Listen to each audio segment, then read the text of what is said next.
from Tuscaloosa. Well, the kickoff is going to go over the head of the return man out of the back of the offense. All right, so let's take a look at our Papa John's starting lineups. We begin with Jackson Dart. This kid has got moxie. He not only can throw the ball, but he also can run hard, too. And he's a lot of fun to watch. And they said from last year to this year, he had big plays, but now he's eliminating the mistakes. And that's why he's able to take another step. Let's see what he does. SEC opener. Let's get to it. Yeah, the other part of it, too, is they will play fast. By the way, Caden Prescorn is in the starting lineup. He's number 86 in motion for the Rebels on first down from the 25-yard line. They hand it off on a jet sweep and quickly getting a couple yards. Dayton Wade, but it's read beautifully for Alabama. Let's take a look at the Ole Miss starting lineup. Ross, what stands out for you here? I would say the left tackle, Victor Kern. You know, we know the transfer portal era. He came in from Washington, and he's really been Ole Miss's best offensive lineman so far this year. Honorable mention, all Pac-12 selection. Man in motion to the outside. That's Franklin, who's getting a chance to start. They throw to the middle of the field, and Prescorn, first catch as a Rebel, and he dives forward to the 48-yard line. This is what they want to do with him. Well, look at all of the time that Dart has, and then that's a dropped coverage, Jason, already on the second play of the game. And they quickly get up to the line of scrimmage. They'll run the ball. Judkins' first run of the day. So this Bama defense is going to be tested because of the speed of Ole Miss. One of the guys that's out there that can cover his butt off, Kool-Aid McKinstry. He'll be up on the line of scrimmage, bumping and run, and has the hips to run all over the field with any receiver. 5 receivers, empty backfield for Dart, looking to throw on second down. Pressure's coming. He's going to throw it away to the sidelines of Alabama. Turner was tracking him down as best he could for Alabama. And Dart has time here. He's looking deep down the field, and you're going to see the coverage right there from McKinstry, for Moore. Those guys are in man-to-man, and their guys are covered up. Dart makes a good decision, throws it away, but he's back there baking a cake in the pocket. By the way, it's third down, but again, they got a really good place kicker who can hit it from a long distance. Out of the backfield is Judkins. They give it off to Judkins. He's hit behind the line of scrimmage by Malachi Moore, and he's taken down eventually on the outside. Kool-Aid McKinstry. Well, Kool-Aid made the tackle, but really Malachi Moore. Watch the left side of your screen. Malachi Moore is going to come in, and he's going to force it to bounce as much as it did. Nobody's even blocking McKinstry, but Malachi Moore really made that play. He definitely does. Just reading that run-pass option, seeing that is coming on the outside. Hey, corners can tackle too. They can come up and knock a running back down. McKinstry doing a really good job in run coverage. So it'll be fourth down. That sounds like a T-shirt. Corners can tackle too. Yes, it does. Give them some love. Mazin is on to punt the ball away. And McKinstry calls for the fair catch inside the 10-yard line. All right, so we talked so much about how Alabama has to get started quick offensively. Caden Proctor, the true freshman left tackle, he is very talented. He's gigantic at 6'7", 360, but he has struggled. They need him to play better than he has the last couple weeks. So first down from the 9-yard line. In motion is Oots. The tight end lines up left side of the offensive line. They give it to McClellan right out of the gate. McClellan trying to find some room. He darts to his right and gets up to the 15-yard line. Let's take a look at this Ole Miss defense. Jared Ivey made that tackle. He's at the DN position. But we look into the secondary. Trey Washington, SEC Player of the Week. He's the quarterback of the defense. Gets everybody lined up and a communicator to all that's out there. A playmaker for them on the defensive side of the ball. 3 receivers at the top of your screen for Alabama. In motion is Oots. Looks like he's going to line up again left side of the offensive line on second down. They run it again. Not much there. Hit behind the line of scrimmage. Ukwu was there to make that initial hit, and diving forward was McClellan. He got a couple yards. Ukwu has played very well, the JMU transfer. Watch him right side of your screen, knife in there and beat the block from Robbie Utes. Robbie Utes is work. Look at the hands there. I mean, that's how they teach it. Lock out, extend. Third and short here for Bama. In motion is Bonds. They'll line up in the slot. On third down, plenty of time on the play clock. A 4-man front defensively for Ole Miss. And Milroe will throw. He can also run. He's going to run for the first down and more. He's across the 35, dives forward to the 37. That kind of stuff, I think, will lift him up a little bit. Right here, this is how you build confidence. You're going to see him drop back. He's looking down the field. And then next thing you know, look at that gigantic hole right there that Ole Miss creates in their pass rush. Part of getting after Milroe be just keep him in the pocket. Let's see what he can do with his arm. A good way to get this thing going with his feet. Gain of 20 yards up to the 37-yard line. Nyblack is in motion. They hand the ball off again. It's McClellan again trying to get to the edge. He bounces across the 40, close to the 42-yard line. Ivy makes the tackle for Ole Miss. You know, I think you can say this in every game, that it's important you get off to a fast start, but that is especially the case for Jalen Milroe. Just talking with both coaching staffs, this first quarter is almost a struggle, a battle for Jalen Milroe's confidence. Obviously, Alabama's trying to give him some easy completions and run the ball so he can build it up. Ole Miss doesn't want Milroe to get confidence early in this game. They're going to try to change up the looks. Yeah, they've got Roydell Williams in. He's going to block for Milroe, and Milroe inside Ole Miss territory, moving his feet, and he's down to the 40-yard line. Prince eventually made the tackle, but they were trying to get him at the 48, at the 47, and he eventually went down to the 40-yard line. They like to get Milroe in space. Watch Roydell Williams and Dupree. That's the key, right? The tight end 81 will seal.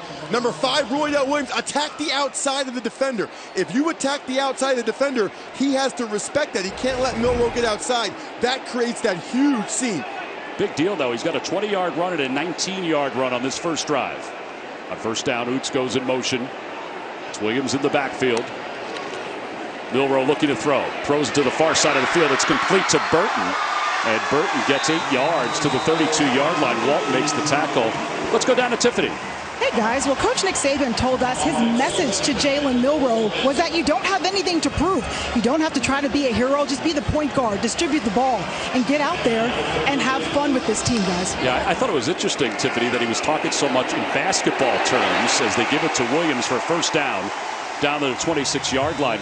You know, he was trying to change the thinking for Milroe and go from one sport to another. So you don't need 35 points. 13 assists, 0 turnovers. Exactly. It's one heck of a game. And you think about the quarterback a year ago, Bryce Young, when he was coming out for the draft, everybody was talking about him being a point guard and being able to distribute the ball. Great athletes sometimes think they have to make the play. The quarterback position, just get into your playmaker's hands. First down for the 26-yard line. Nyblack in motion to the far side. Milroe, quick drop back out of the gun, throws to the middle of the field, passes complete to the middle of the field. Dupree, they've used 3 different tight ends as Monty Montgomery makes the tackle. Tommy Reese, the offensive coordinator. It was funny talking with Tommy yesterday about Milroe being benched, and Tommy said, yeah, I mean, I got benched pretty much every year at Notre Dame. So it's not usual or customary to have a coordinator who played at a major program like Notre Dame who knows what it's like. And he said to Jalen Milroe, listen, quarterback lives are long. Just stick with it. And they're trying to build up his confidence. Second down and 4. McClellan checks back in. So he and Williams continue to switch off. 3 receivers, bottom of the screen. They give it to McClellan. McClellan is hit. And he's dropped. A loss on the play. Joshua Harris from the nose tackle position just dove right in. That's a couple plays in a row now. Ole Miss has been able to get some penetration. Watch Monty Montgomery, number 8, come through. That is a face-up square tackle on the hole there. McClellan brings up 3rd and long. Every 3rd down, alert Milroe's legs. 10th play of the drive on 3rd down. Milroe is using his legs. Nothing's there. He's taken down. The freshman, Suntaran Perkins, outstanding athleticism, made that sack. Yes, he's a guy that they're trying to get going.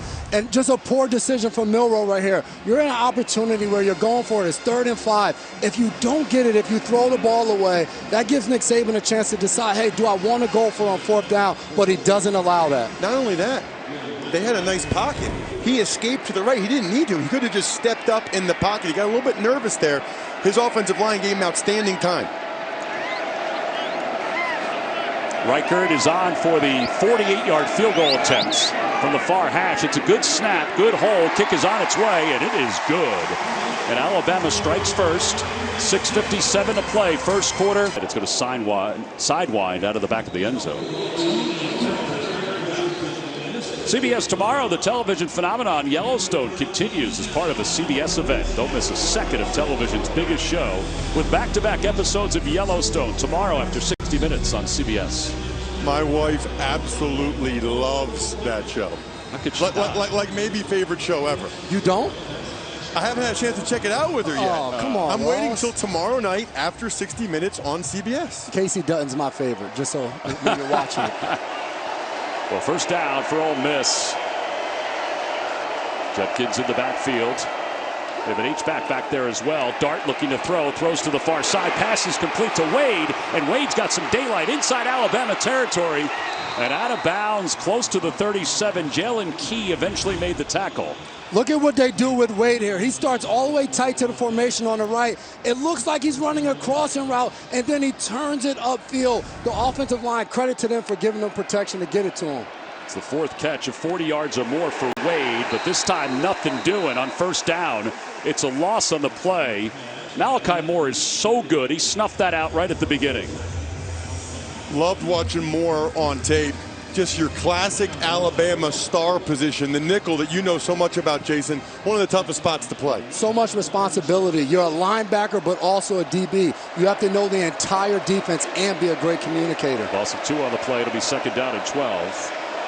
We got a chance to talk to Malachi yesterday. Off the fake pitch, they throw to the far side. Pass is complete to the far side, and there's Trey Harris. We weren't sure how much he would play. Very talented receiver. Well, obviously he's playing in an important spot. And he's a guy already 5 touchdowns on the season. But this right here comes Zachary Franklin enters the game. Yep. Yes, from UTSA, a transfer. He gets in, getting his first action, a guy they've raved about. On first down, they hand the ball off. And he breaks one tackle and gets to the outside. Judkins inside the 10-yard line.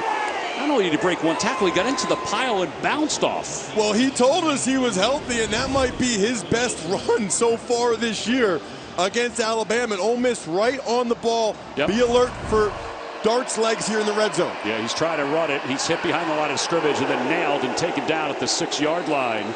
Tim Smith made the hit. Dart lost his helmet.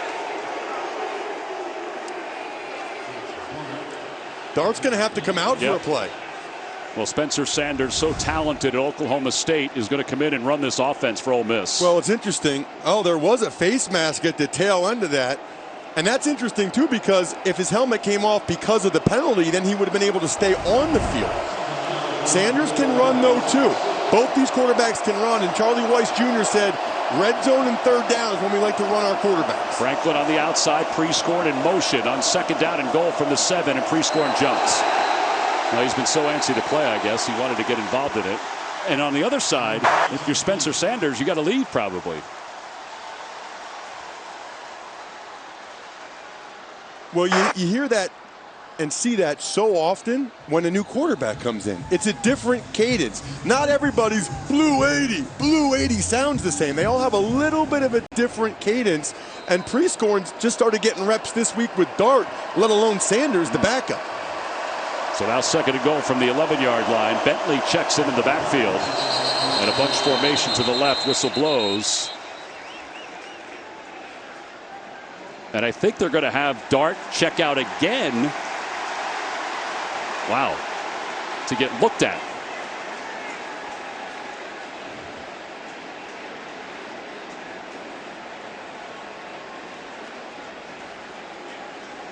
The official, the referee, is Scott Walker. It's 4 minutes and 35 seconds on the game clock. 4 minutes and 35 seconds. Second down at 12. Gene, what do you have on the clarification of that? What you have, guys, is because Dart was out, the false start prevented the snap, so you actually didn't have a play, so he can't participate until an actual play takes place. That's why he has to sit for one. Well, here is that play. It's a shovel pass, and running to the right is Wade, and Wade is shuttled out of bounds right into the cheerleaders. Gene, we appreciate that. That's a great clarification on your part, and it does make sense that there wasn't a play. It does make sense, and that allows him now to go back in the game. But we see right there, Wade, they're trying to get the ball in his hands in space. He's somewhat of their gadget guy. He's the guy that on the reversals, the screens outside, he's the one they want to get the ball in his hands because he's really good after he has it. Bentley's in the slot to the right, 3 receivers to the left. And Dart looks left, now he's going to run. He's darting inside the 5 into the end zone. Touchdown, Rebels. It's a 10-yard sprint for Dart, and we said he uses his arm and he can use his legs. Well, it makes sense, right? They go to an empty set, so everybody's wide. Look at that hole. Any of us could have scored right there. A little surprising because if we know that Ole Miss likes to use the quarterback legs in the red zone, you know Alabama knows that, but the defense had to be stretched wide because of the empty set. And Steele went straight coverage on that one. You got to keep a spy in there for that reason. Caden Davis drills the extra. They had 4 plays on that drive. There were 10 yards or more. All right, let's take a look at this touchdown. The 2 backers right here, you're going to see as soon as the ball snaps, they're going to get their eyes to man-to-man. Both safeties in the back end are double teaming. Everybody is playing coverage. That leaves the lane wide open for the quarterback. Ross, to your point, when you know you have a guy back there that can run and use his legs, you have to keep eyes on him and make sure you keep him in the pocket. Law is back deep to receive for Alabama. Now this kickoff will take him into the end zone. He'll let it go over his head. Now it's time for Do Project Smarter, presented by the Home Depot. And one of the things Alabama has to do smarter and better is pass protection. They have really struggled through the first 3 weeks. Sometimes it's the running backs here on a play-action pass, not able to pick up the linebacker, but a lot of times it's been the offensive line, including the highly touted left tackle, Caden Proctor. Alabama's given up 5 sacks in back-to-back games for the first time under Nick Saban. And only 6 teams have taken more sacks this year than Alabama in college football. It'll be first down for the 25-yard line. Oots in motion. McClellan back in the backfield. And Milroe looking to throw, dancing in the pocket. Pocket's collapsing. He'll run. And he'll get 3 yards up to the 28-yard line. Tennyson made the tackle for Ole Miss. Well, Tennyson, watch right here. Golding told us he's going to be the spy. Watch, he's the spy right there. He's got eyes on Milroe. That is not easy, and he was able to bring him down. But they feel like Ladarius Tennyson is fast enough that he can spy Milroe and be able to make those plays like he just made right there. 4 carries, 31 yards for Milroe. In motion is Bond. Milroe looking to throw. Hitches to the left, trying to set up the screen. McClellan, and he's tripped up but stays on his feet before he's ripped down close to the 38-yard line. It was Tennyson that hit him in the backfield. Cedric Johnson cleaned him up. The one thing about Tennyson, to your point, he's the spy, but before he gets back to Milroe, he's able to help his fellow DBs back there in coverage and protect the middle of the field. So he almost has 2 jobs in one. So now third down. Pass is tipped and incomplete, intended for Bonds. And this is what we talked about in the open, just not being able to find your receiver. And the one thing we saw against Texas, he struggled to identify where to go with the ball. That's not the case here. A really good job by Milroe, but that's almost a miscommunication. Right there, it looked like Bond thinks, hey, I'm going outside. Milroe thinks he's just going to sit it down and put the throw rate on him. And I don't know if it's maybe a week of not starting, that kind of connection that you build with your receivers. Well, Bond just fooled the quarterback. He slid to the outside right as Milroe was throwing. I mean, it looked initially like a horrible pass by Milroe, but I think Bond kind of tricked him. Sit down. The zone is right there. It's open for you. Burnett Bond to punt the ball away. Watkins back for Ole Miss. Now the whistle blows at a timeout. Nope, delay game. Kicking team. 5-yard penalty. 4th down. And this has kind of been Alabama's season so far. I mean, already in this game, we've seen a couple of dropped coverages. And then on that one, Milroe and Bond aren't on the same page against the zone. And now you have a delayed game on a punt. They've just had some uncharacteristic mistakes you don't normally see of Nick Saban teams. So they back it up a little bit. And Burnett punts this one away. It's a good punt. Wow. Watkins calls for the fair catch. I mean, it was high and it was far. Nick Saban always has his hands in special teams, so he likes that kind of a player. How can you not like that kind of player? Anybody that can cover, stop a third down, then go back there, catch the punt, and take it to the house. You love to have a guy like that on your ball club. All right, so far, Alabama's held the football longer with 13 plays, but it's Ole Miss that has the touchdown. And look at this formation. How about this? Ross, you would have loved this as an offensive lineman. If they threw it to me out there, which they're not allowed to. And they line up with pre-score next to the center on first down, and a little shovel pass. A flag comes in. It was Wade who they shoveled it to. Probably illegal formation, I would guess. There could be a chance. But how can you have an illegal formation with a play like that they clearly practiced all week? So an illegal shift, according to Scott Walker. So that's one that the coaches actually talk to the officials before the game. You know, they tell them, hey, we got this one play where we put the offensive line out to the left and we run this, to make sure that the officials are not caught off guard by it. I guess you got to be a little more convincing when you tell them about it. So first down and 15. Bentley in the game. Off the play fake. Dart looking to throw. Far side of the field. Incomplete. His intended receiver was Jordan Watkins, but he was covered up nicely. He was covered up nicely, and you see Wade came across flying in that motion, and they were trying to get down the sideline. He's looking on the outside, but I want you guys to watch Bentley, who leaves the backfield, and he's running right inside, and right there, he's the open guy with too many bodies in the area for him to be able to locate him. Second down and 15. Watkins goes in motion. Four-man front for Alabama defensively. Pressure's coming. Dart on the run. Eludes the defender. Throws underneath. He's got Bentley. And Bentley is hit by Malachi Moore and Deontay Lawson. Manageable, though.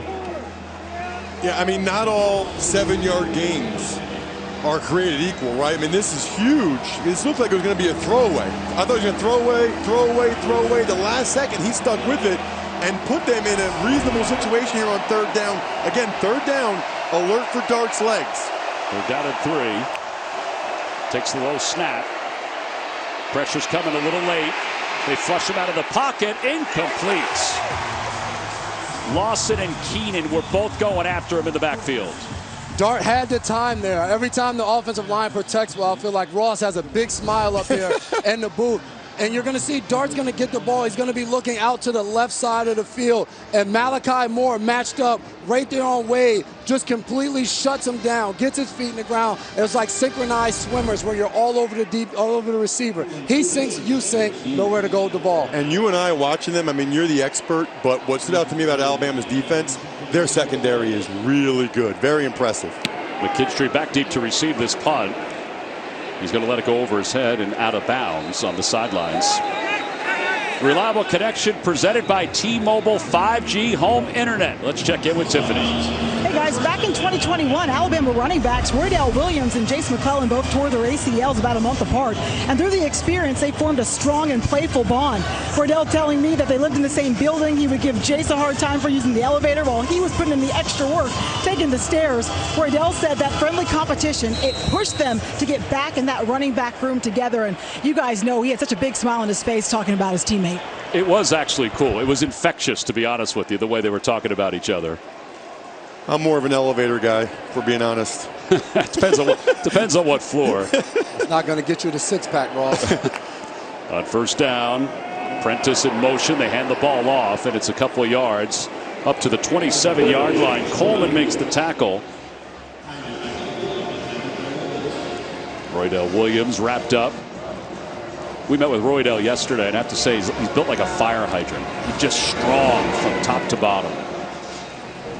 As a former DB, when you say built like a fire hydrant, that just puts fear if I'm back there and he comes shooting through that line and no one touches him. I would think that it would be fearful. I thought it was that way last week in the second half. He'll take the pass out of the backfield, and he tries to split the defenders, but is stood up at the 35. I think Oots may have missed a block there.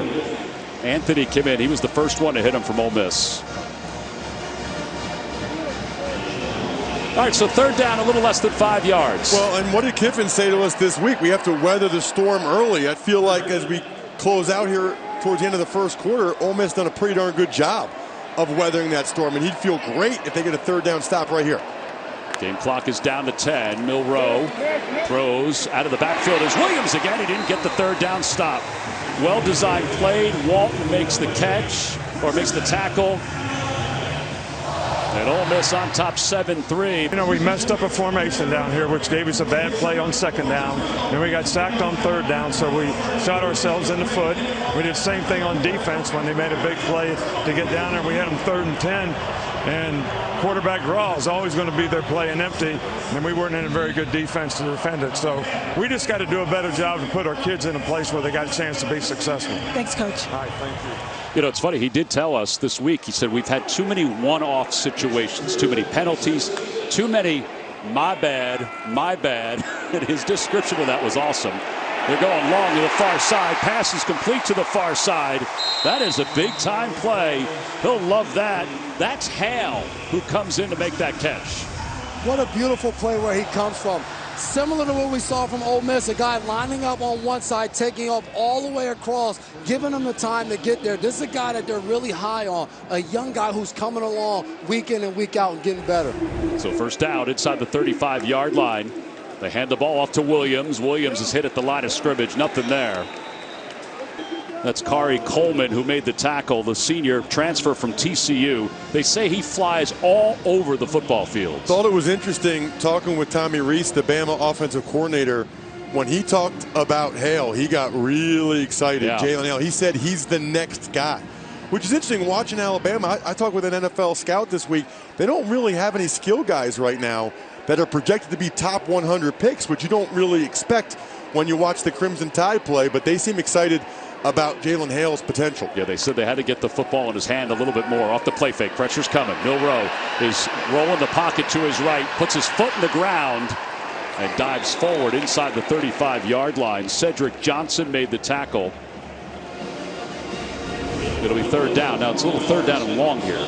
Milroe hasn't been hesitant to take off. We saw him against Texas where he would get the ball, he'd sit in the pocket and continue to wait and wait for somebody to get open. Today, he's been decisive. Nothing's there. He's taking off and he's running. And this part of the field, this could easily be 4-down territory. Wouldn't shock me if they ran it here and then either go for it or at least make the field goal closer. Dupree, the tight end, is in motion. Behind the line of scrimmage, will set up bottom of your screen on third down. Third down and long. Milroe has a man open on the outside. He finally finds him. It's McClellan, and McClellan's got a first down, lowers his shoulder, and he's down toward the 20-yard line. DeMarco Williams made the tackle, but he also felt it a little bit too. Just a really good job by Bama on offense right there. Dupree comes in motion beforehand. That lets Jalen Milroe know, hey, they're playing zone. Right here, he takes a while to find him, but eventually he does. Finds McClellan out in the flat. Nobody is covering him. An easy first down pickup. A bad job right there by the Ole Miss secondary. Really good sign that Milroe was able to get either to his second or third read to come all the way back to the left side. That's progress. So first down for the 21-yard line. 4-man front for Ole Miss. Play clock is under 10. Now it's at 5. And Milroe hands it off. They give it to McClellan again, and McClellan pounds his way inside the 15.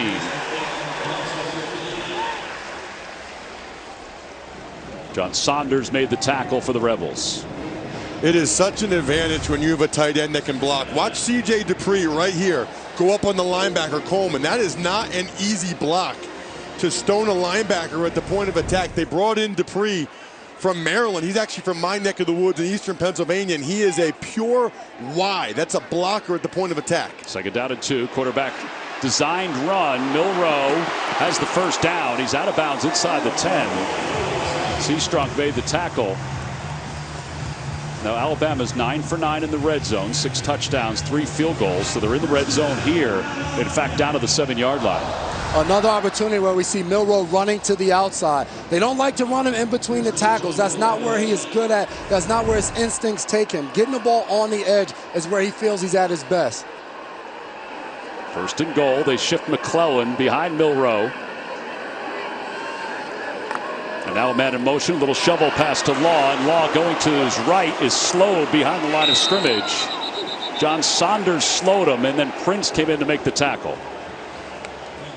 Right there for Alabama. You're down here, you're in the red zone. They've done a really good job of handing the ball off and running forward with McClellan and with Royal Williams. Right here, they're trying to get the ball on the outside to Wade. A really good job by Prince in his secondary, stringing it out, not allowing it to go north and south. And Ja'Cory Brooks was the one who was supposed to block Saunders there. He missed the block. That was the key block. It would have put the receiver on the corner. Second down and goal, and Milroe is going to try to keep it himself. He's grabbed by the ankle and held on. Perkins, the freshman again. This kid's got some athletic ability. He was a recruit for Alabama as well, and he's able to take him down. Take a look off the edge here. He goes up, it's a twist. He comes inside. Really good awareness by Perkins. Had 331 yards rushing, 4 touchdowns in the state championship game for Raleigh High School, the highest recruited player for the Rebels. Already made a couple plays here in this game. So third and goal inside the 10-yard line. Play clock is under 10. Milroe calling out the signals. He's looking to throw, looking to his left, throwing to the left side of the end zone, and it's intercepted. His eyes were looking that way, and Zamari Walton was able to follow it. Talking to Tommy Reese about Jalen Milroe. A little bit of a gate going right now. Deontay Lawson, this is where he got hurt. Well, it was at the real tail end of the play. Watch the left side of your screen.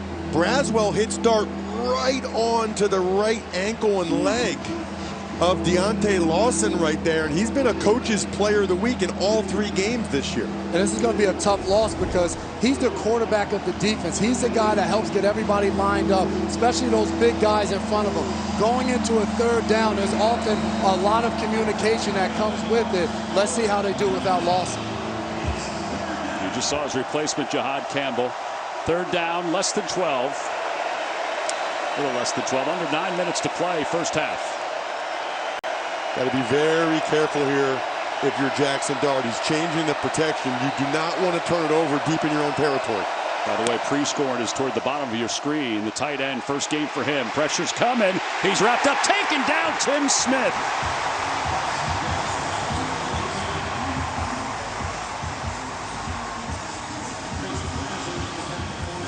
Give a little credit to Chris Braswell on that as well.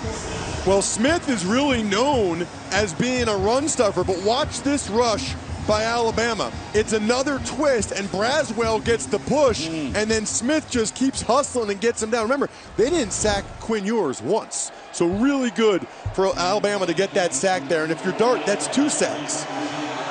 Flags come in as that punt is let loose. So that looks like it's going to move Ole Miss back. All-star kicking team. All players were not set for 1 second prior to the snap. 5-yard penalty, 4th down. So it gives McKinstry maybe a little bit more room. He's already standing inside midfield for this return. And Ross, you talked about Lane Kiffin, talking about weathering the storm a little bit of that right now early on in this game. Student section is breathing on the neck of Mazin. And it's blocked. It's spinning out of bounds inside the 2-yard line. Ja'Cory Brooks got his hand in there.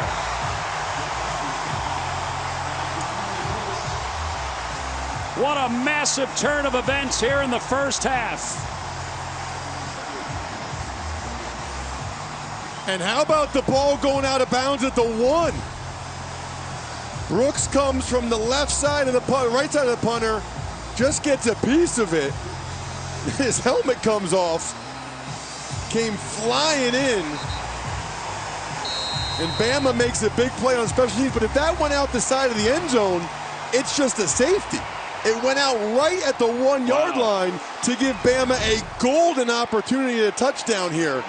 I would be surprised if this isn't just a run to Jace McClellan or else getting a lead blocker in the running back McClellan for Jalen Milroe. Well, McClellan is next to Milroe in the backfield on 1st and goal from the 1. High snap, and it's off the hands of Milroe. He'll pick it up and fall to the ground. And again, some of the mistakes that Nick Saban talked about. The my bads that you talked about, Tom, that's one of them right there. A crucial point in the game. Ross, you just talked about a golden opportunity. And right here, snap is high, goes through Milroe's hands. You can say, hey, quarterback, hold on to it. Or you can say to your center, let's not get a high snap right here in this moment. And that's not the first bad snap for McLaughlin this year. He's had a couple of them, and here's the thing. Those usually happen short yardage goal line situations because you're so worried about firing off the ball. Benson in motion in the backfield and then out. Hale going to the end zone on left side. Milroe is going to roll the pocket. He's under pressure. They're going the wrong way, and he's tripped out of bounds at the 18-yard line. Jamon Gordon will be credited with the sack. Joshua Harris was there as well. Really good 2 plays for Ole Miss. You're sitting on the bench and a punt is blocked as a defense. You go out there and say, all right, guys, we got to hold them to 3. First play, they go backwards. Second play, you're forcing them now into a tough 3rd down. Wow. This could be a huge momentum shift for the Ole Miss defense. And listen, if you're Milroe here, you got to be comfortable with the football. Absolutely. You really need to at least get a field goal. It's going to be tough to throw it in the end zone against what looks like zone coverage. 3rd down and goal from the 18-yard line. Milroe, pocket collapses. He's under pressure, taken down. Ladarius Tennyson, the transfer from Auburn. We told you Ladarius Tennyson was the spy. Watch him in the middle of the field. He's looking. He's right there for Milroe, and he's got the speed to be able to chase him down. LT needs to play like the original LT on some of those plays, and he's 2 for 2 now, spying Milroe. So 3 plays, minus 22 for Alabama. They have to settle for a field goal attempt. 4-point game.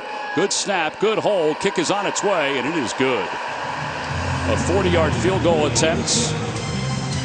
7-6. Iowa tonight, right after us on CBS. One of the coolest atmospheres in college football, kind of like right here. The Bryant-Denny Stadium. This is so cool. Yeah, over 100,000 here today. We said it's the first day of fall, but it's a warm day. Temperatures are in the 80s. And Ole Miss will get the football back, and that's going to go out of bounds. So the flag comes in. It's another mistake for the Crimson Tide. Free kick out of bounds. Kicking team. By rule, the ball will be placed at the 35-yard line. 1st down.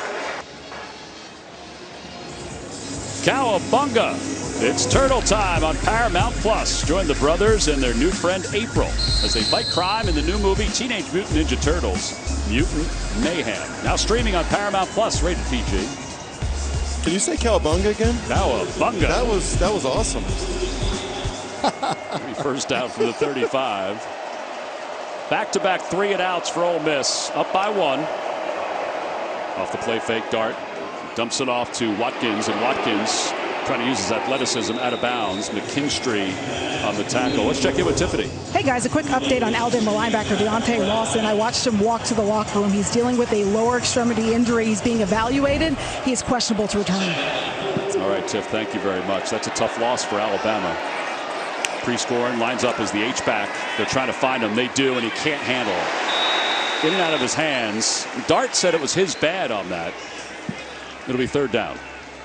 He has his big target out there in the flat. He's wide open, and he's saying it's bad because that's what a quarterback does. You take the ownership of it. He doesn't put the ball directly on his chest, but that's one where Prescott has to hold on to. All right, so 3rd down and 4. What are you guys thinking here?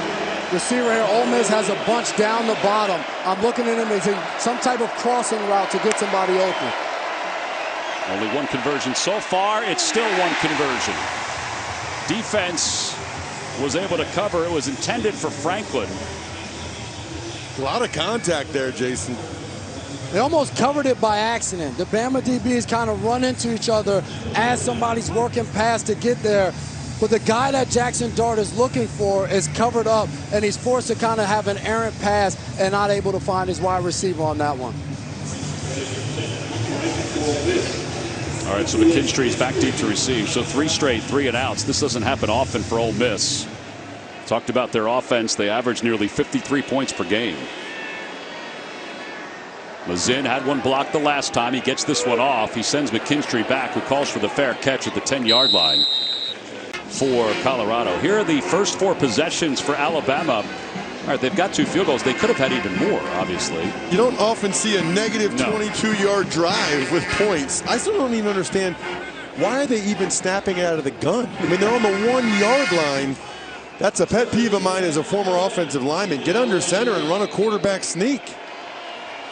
For Alabama, Jam Miller's in for the first time today. One of the running backs from what they said was the great room, the running back room. Pass is complete. That's Brooks. Let's go back to the interception that Jalen Milroe threw earlier in this game when they had a scoring opportunity. You're going to have a guy here and a guy here. They're going to work a high-low concept in the end zone. For Milroe, right now, you want to read that cornerback, and you want to see where he is. Does he stay high or does he stay low? He stays high. Go to your short receiver and Burton right there. Instead, he tries to find the end zone and is intercepted by Walton. And not only does Milroe throw, when he throws picks, boy, they really look bad. Yeah. 2nd down and 8. He'll keep it himself. He's hitting in the backfield. Nothing's there. He's out of bounds. Ukwu again was able to get to the backfield and shuttle him out of bounds. Zamari Walton was there too. Nice job by Pegues. I mean, that is a big boy right there.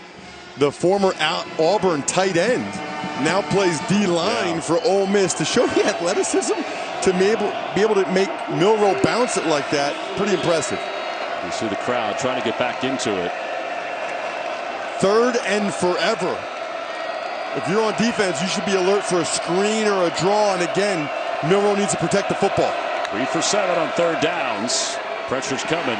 Milroe at the goal line is in trouble. Dumps it off, and he's got his tight end Dupree. And Dupree bounces off one defender, tries to hurdle off another. John Saunders eventually made the tackle. Gain of 22 yards. It's a 1st down. Just a really good job by Milroe. He's standing back there, and I'm saying to myself, why not just run the ball, do something safe? You're backed up. Does a great job buying time, rolling out to his right, and give Dupree a really good chance to get open and be able to make the play.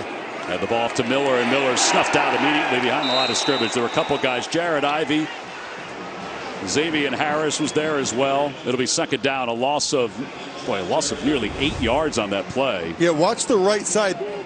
Ivy just totally avoids the block of McLaughlin. The defensive line for Ole Miss made a couple plays now on this drive.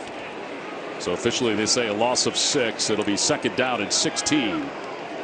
2:45 and counting to play. 1st half. Along with Jason McCourty, Ross Tucker, Tiffany Blackman, I'm Tom McCarthy. A lot of mistakes for Alabama so far in this 1st half. The motion is Benson. And Milroe setting up in the pocket. Flags are in. He throws to the left side. Leaping grab made by Nyblack, and Nyblack is out of bounds inside Ole Miss territory. Nope, they're going to say he's out at midfield, but we'll see who the penalty's against.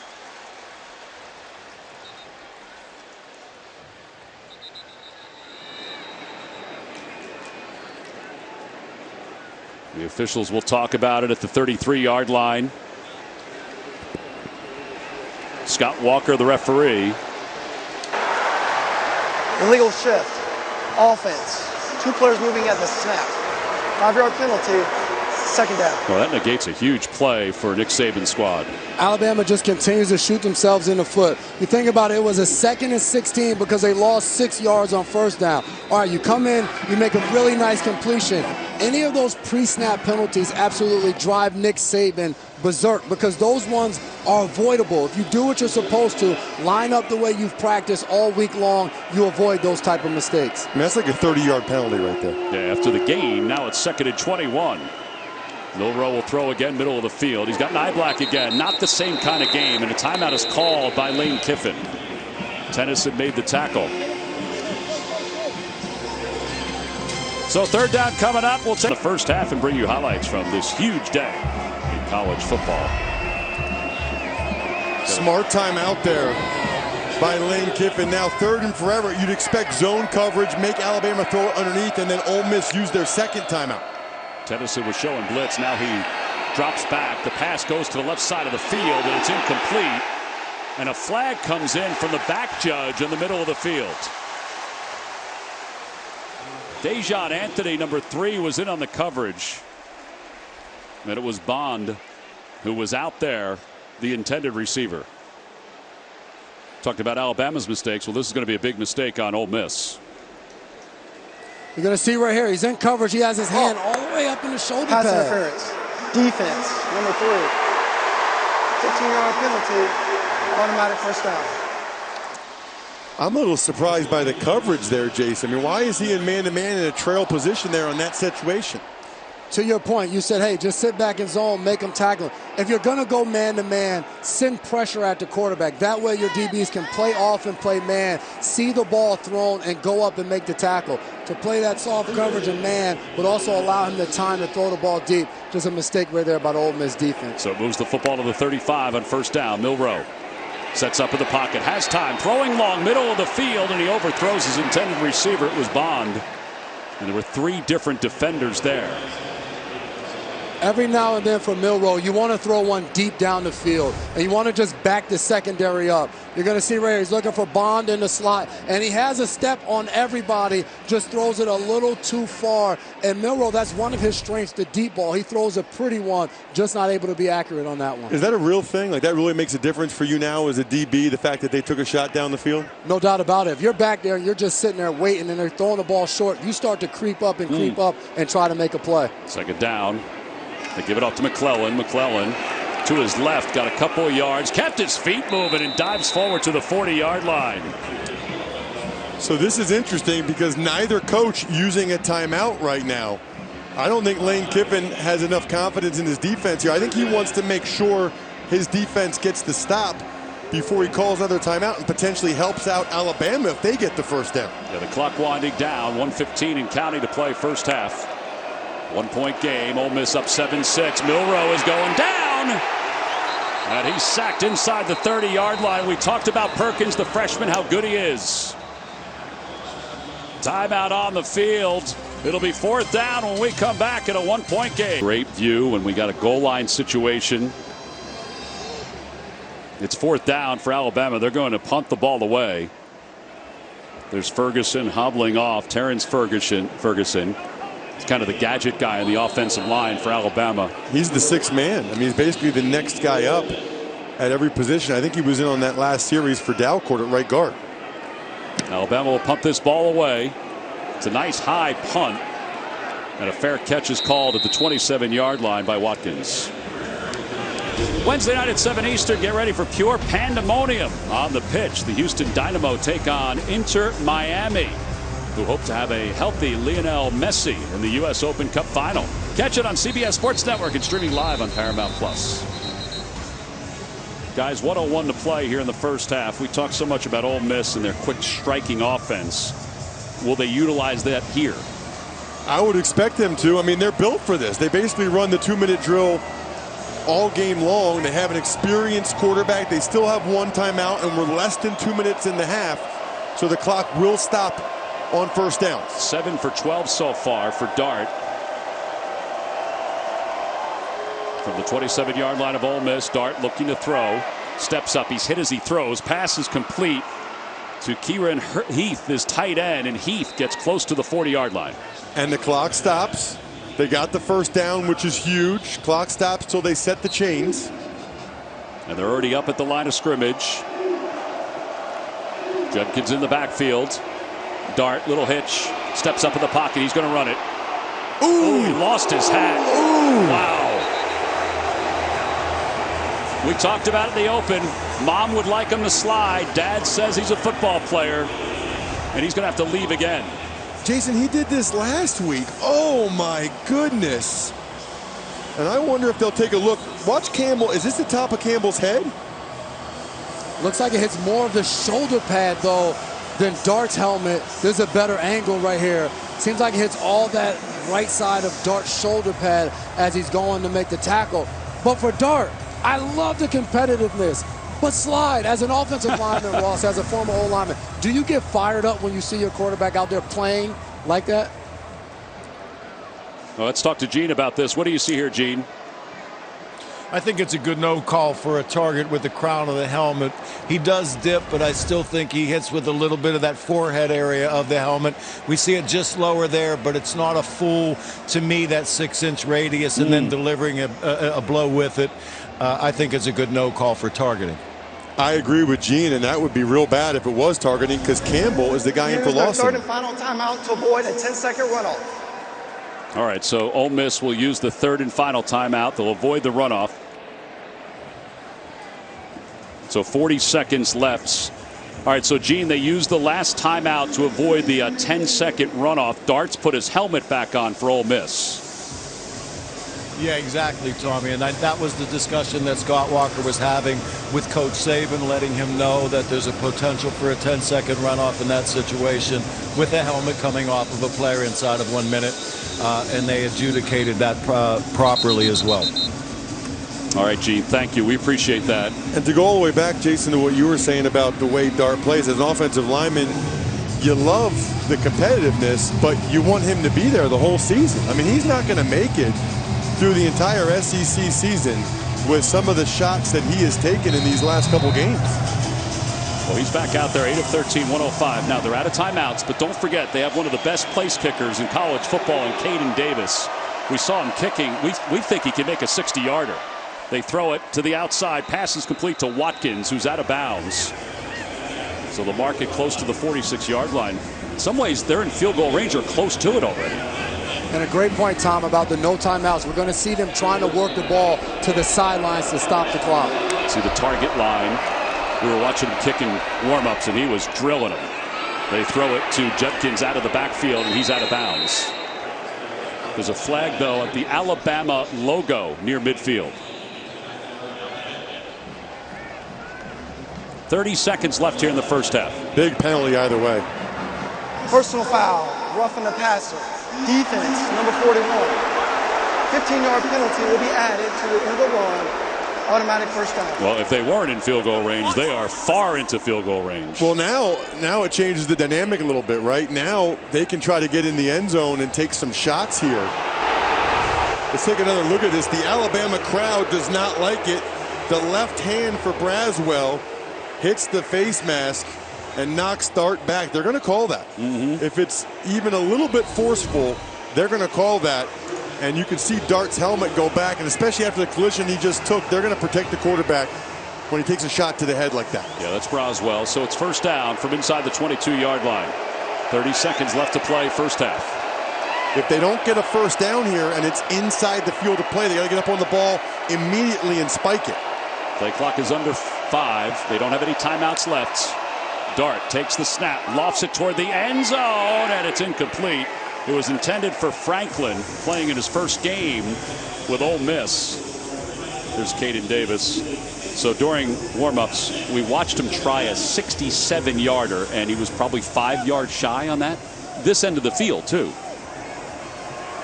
That's such a weapon to have. That then with that penalty by Alabama, they continue to hurt themselves with roughing the passer, continue to give these opportunities to Ole Miss.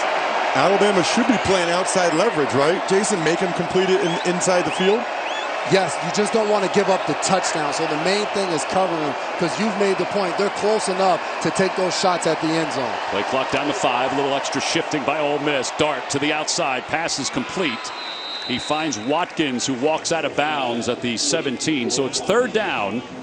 And again, Caden Davis waiting on the sidelines.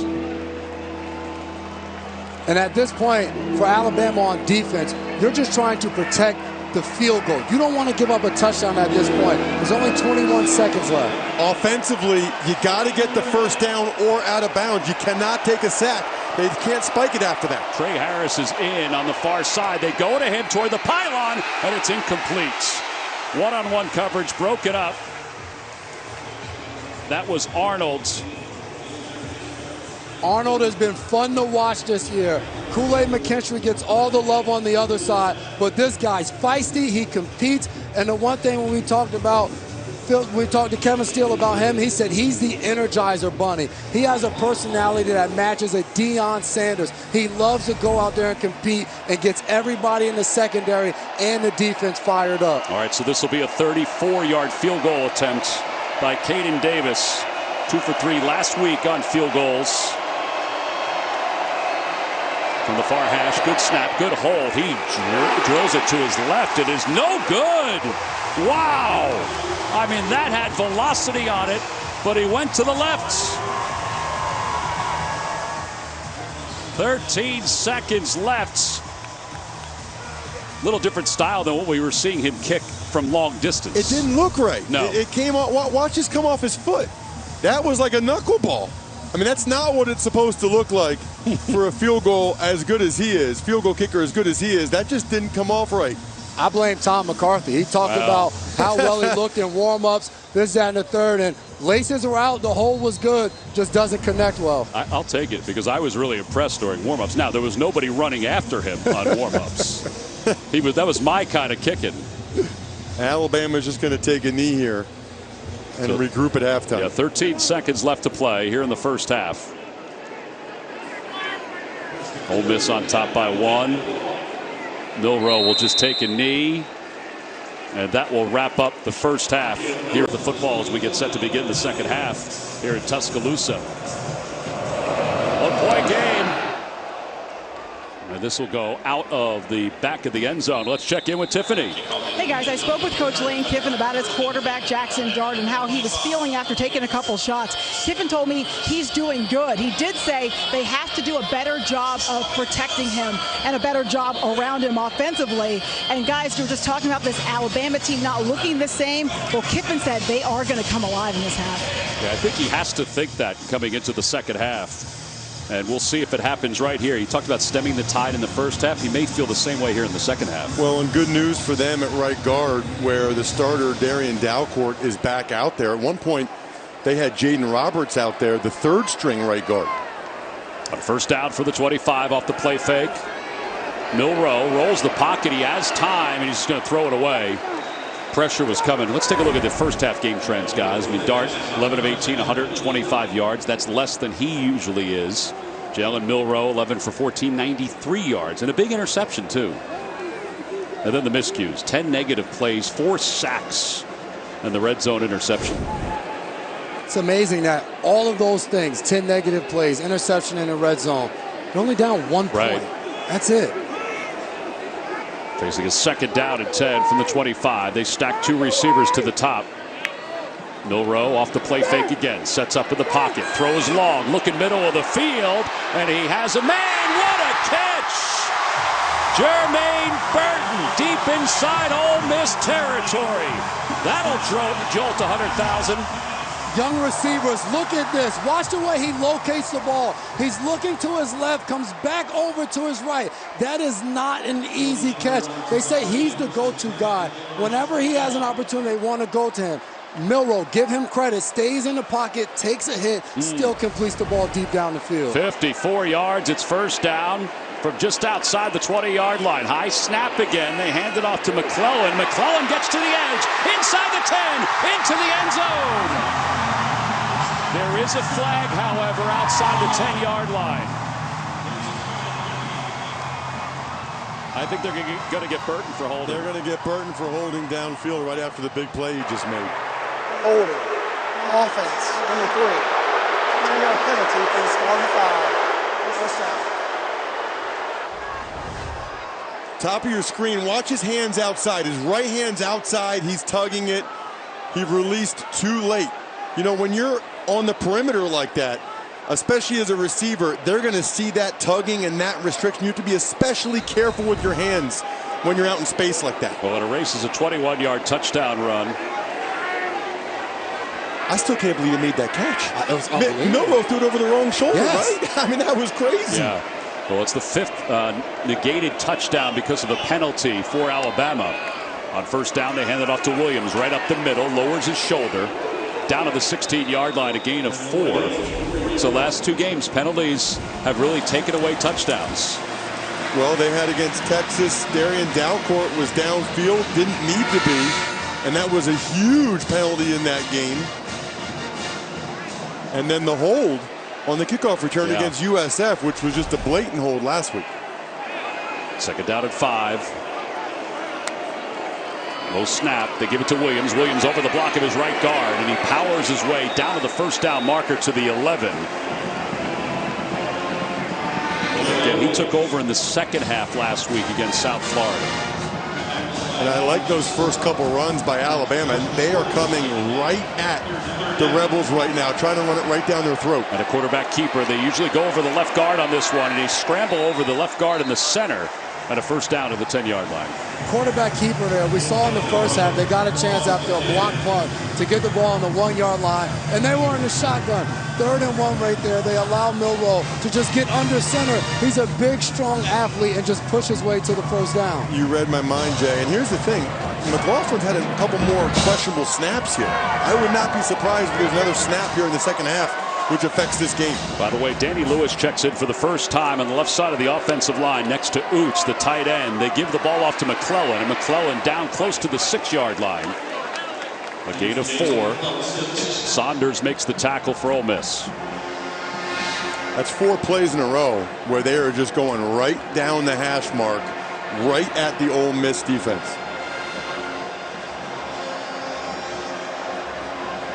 Well, they mark it down to the 6-yard line.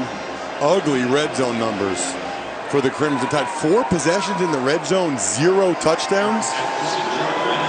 So it's 3rd down. The ball spotted at the 6-yard line.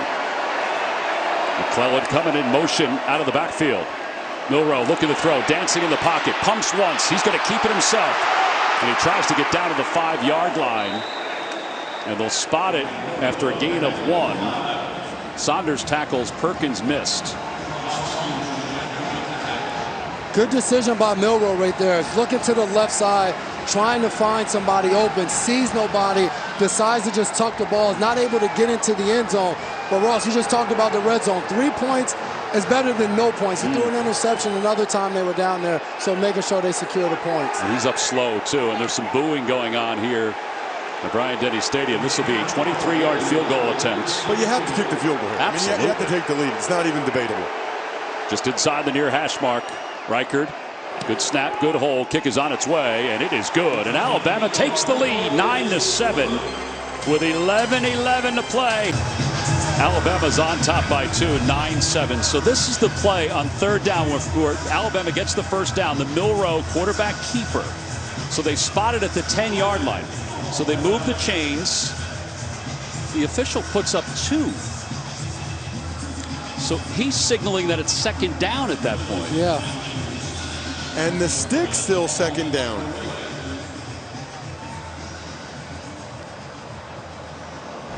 So they lost a down, and there was a lack of communication, and that's why Milroe on that quarterback keeper, he thought it was only 2nd down. Yeah.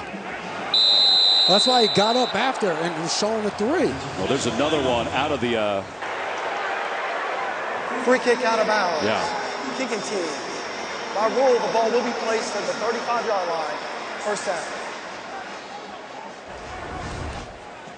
So Milroe thought it was 3rd, after that run, and it was actually 4th. I just don't think the officials communicated properly on the sidelines. Milroe thought it was 3rd because it was 3rd down. It was just called 4th down. Correct. And that was the confusion that was going on because essentially they lost a down by the chain measures and the referee holding up the 2. Wow. I'm surprised nobody on the Bama sideline caught that. It was after the play that Nick Saban was talking to the officials after the field goal. Malachi Moore with the tackle after a gain of 1. It's 2nd down and 9. And this is after the field goal, and Nick's talking to the officials about it. He's talking to Scott Walker, the referee. And he says nobody signaled first down. Nobody signaled. It'll be 2nd down. Judkins over the 40 to the 41. Boygby made the tackle. It'll be 3rd down. And now you got to regroup. Obviously, you got the lead. You're up by 2.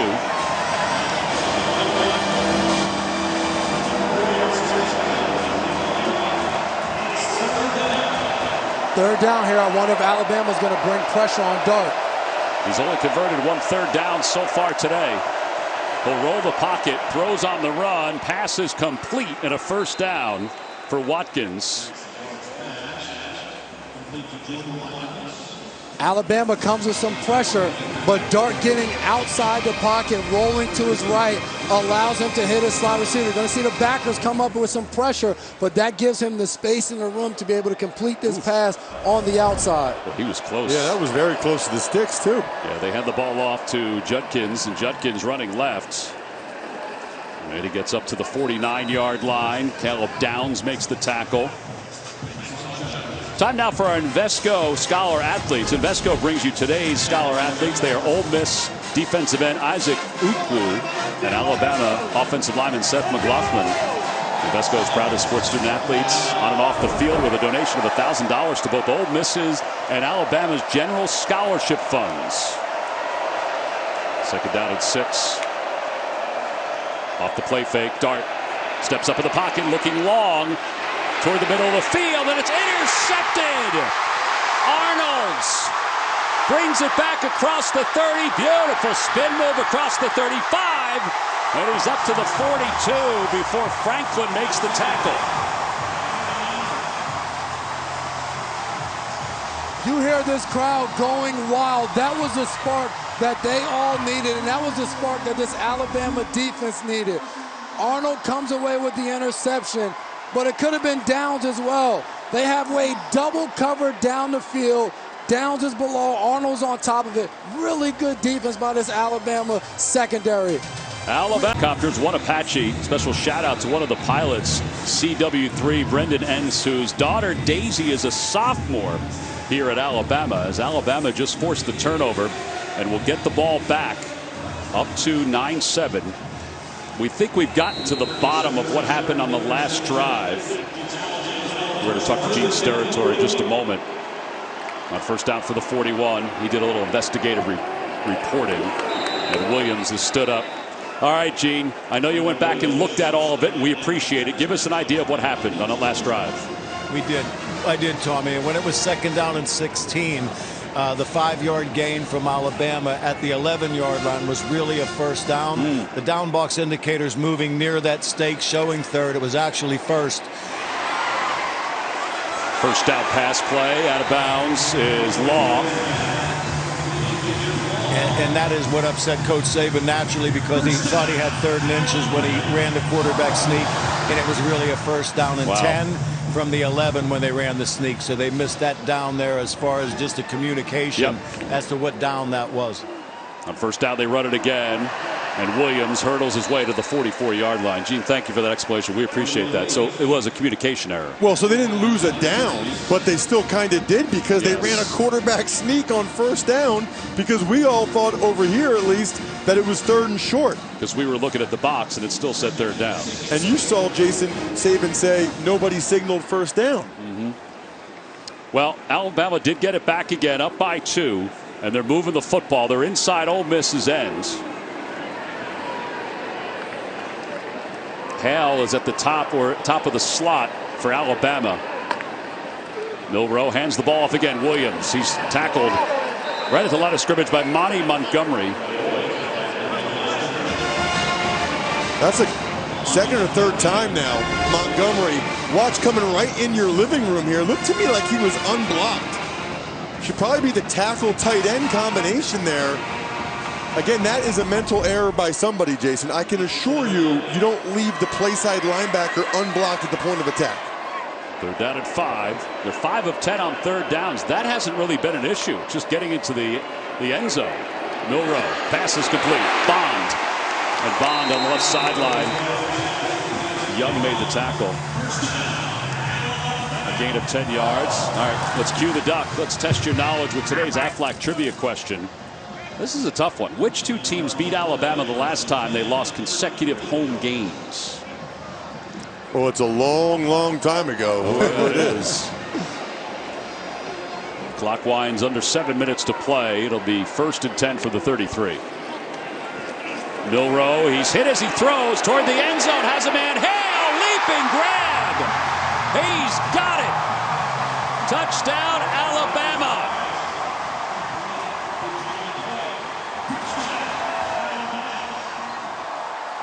Close to the back of the end zone. Milroe was down on the play. Looks like he took a hit after throwing that one up in the air. Finds the freshman Hale in the back of the end zone on a big play deep down the field. We're going to have to make sure he hold on to this, and let's see where his feet are. One foot's down. Yep.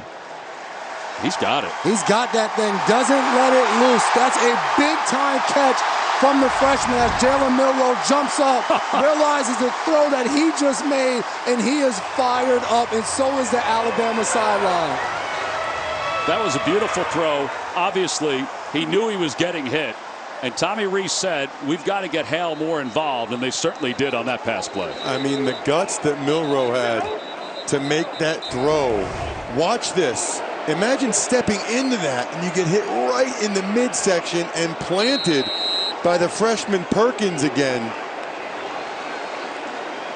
All right, they're going to go for 2 here. That is interesting to me. I would kick the extra point to go up by 9 to make it a 2-score game. And Milroe's not in. No, he's not in. He was off the field. And it's bobbled. The snap is bobbled. The Ty Simpson will run it in. There is a flag down, however, inside the 1.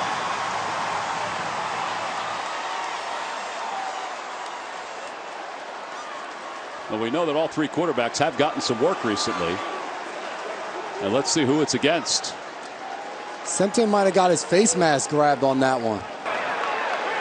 Personal foul, face mask, defense.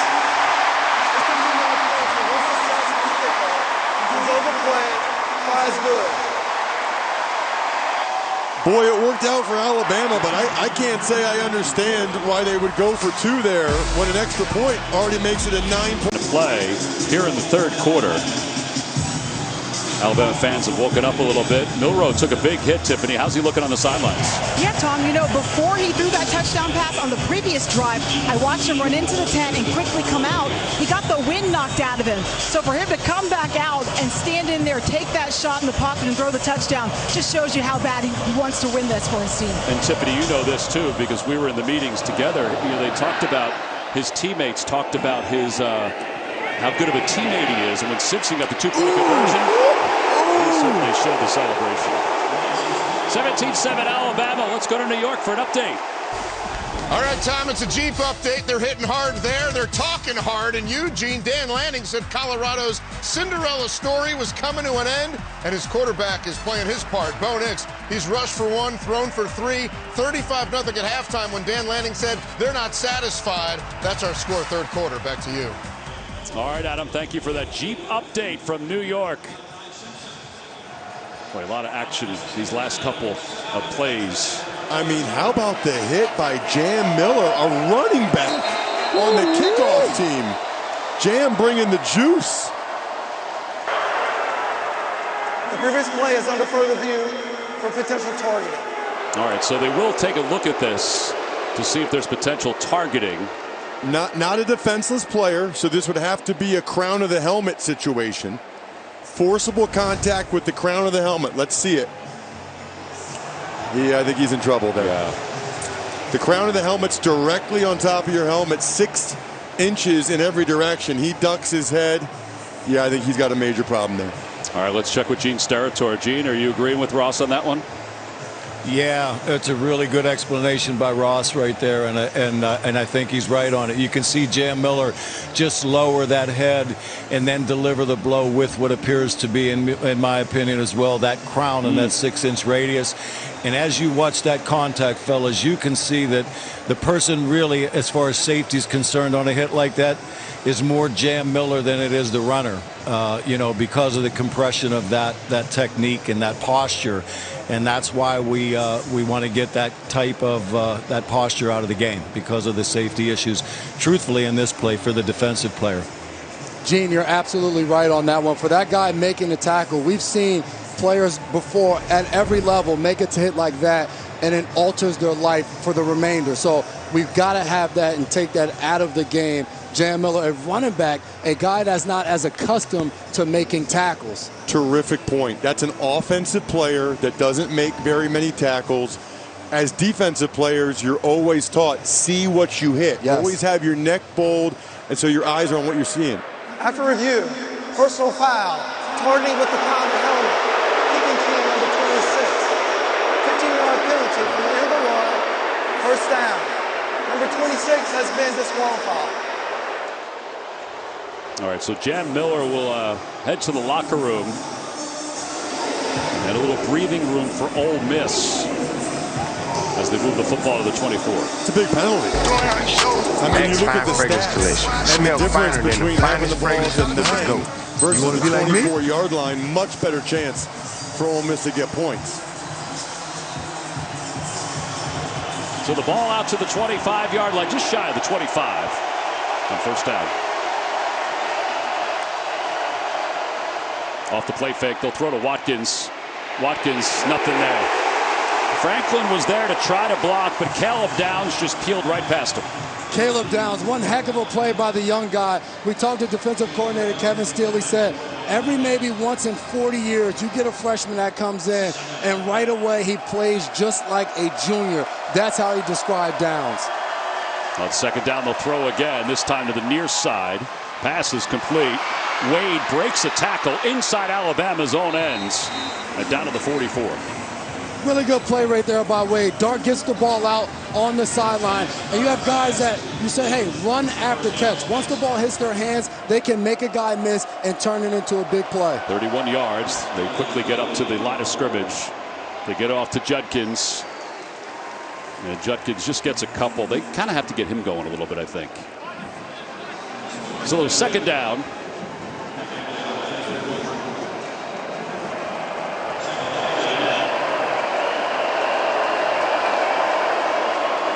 Dart hands it off one more time. And Judkins gets inside the 40, down to the 39. Keenan makes the tackle. It'll be third down. And again, they've been stumbling somewhat offensively until that last pass play. And this would be interesting if they don't get it here, whether or not Kiffin would go for it on fourth. Again, this could very easily, especially with them missing the last kick, be 4-down territory. Quarterback keeper. Dart, he's got the first down, and he slid that time. He was wrapped up as he was going down to the 34. All right, so let's get back to our Aflac trivia question. The last time Alabama lost back-to-back home games, LSU and Louisiana Monroe back in 2007. Wow. I remember that. ULM. Held Alabama to 14 points in that game. First down for the 34. And again, they hand it off. And Judkins, he's getting a couple of yards a carry here. It almost looks like they're trying to get him more involved. I'm a little surprised we haven't seen more of Ulysses Bentley. Jason and I watching the tape last week of Georgia Tech, number 24, who's in the game now on this play. He's got some real wheels and burst, and he's excellent without the ball, whether he's blocking or catching passes. They thought about shuttling it to him. They're just going to throw it over his head, and the flag comes in as Dart is taken down. Well, that was a blatant hold by the right guard, Jeremy James.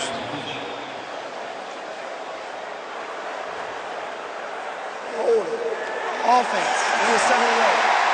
10-yard penalty, second down. You know, they pulled the right guard. That's Jeremy James right there, 78. He hooks Dallas Turner and then takes him down. And that's about as blatant as it gets. But I'll also say this, you're putting him in a really bad spot there. I mean, a pulling right guard with that much space in either direction going against Dallas Turner, that's a recipe for disaster. And that's exactly what just happened. So now it's second down and long. Ole Miss has to get to the 24 for first down.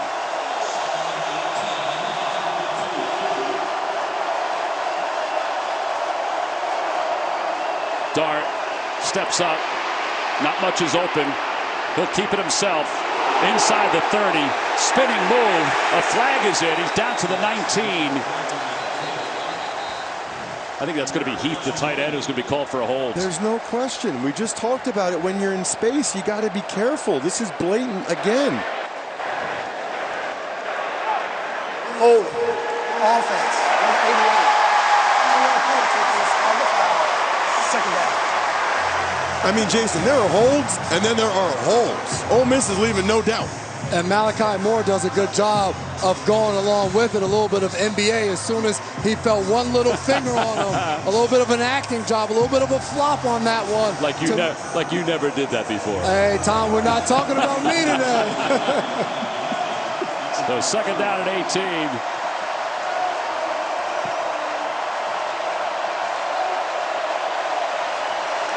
This crowd's gotten into it. Dart, pressure's coming. Dumps it off on the outside to Watkins. And Watkins is thrown out of bounds. The Ole Miss sideline, I think, wanted a flag. You usually get that when it's on your own sideline. because the whole sideline goes crazy. Let's take a look at it. He's still in bounds.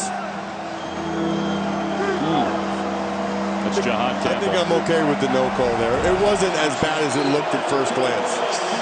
8th play of the drive.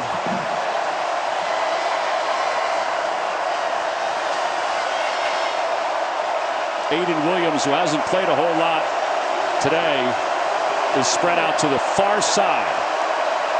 They hand it off on 3rd down.